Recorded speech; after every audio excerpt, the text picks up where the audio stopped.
ട്രിപ്പിലെ final attraction ആണ് വിൻഗാർ gorge. സ്ലൊവേനിയയിൽ വന്നാൽ മസ്റ്റായിട്ട് വരേണ്ട ഒരു സ്ഥലമാണ് ഈ ഗോർജ്.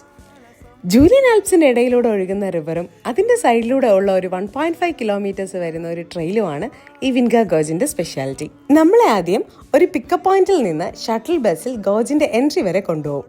അവിടുന്ന് നമുക്ക് സേഫ്റ്റി ഹെൽമെറ്റ്സ് ഒക്കെ തരും. പിന്നെ ഈ ട്രെയിനിലെ എൻഡിൽ നിന്നാണ് നമുക്ക് തിരിച്ചു പോകേണ്ട ഷട്ടിൽ ബസ്സിന്റെ പിക്കപ്പ്. ഒരാൾക്ക് ഏകദേശം 10 യൂറോസ് ആണ് ടിക്കറ്റ് ചാർജ് വരുന്നത്. ഗോർജിനകത്തെ കാഴ്ചകളൊക്കെ ഭയങ്കര റിഫ്രഷിംഗ് ആണ്. ഈ വെള്ളത്തിന്റെ കളറും പിന്നെ അതിന്റെ സൗണ്ടും ഒക്കെ ഒരു പ്രത്യേക ഫീല് തന്നെയാണ്.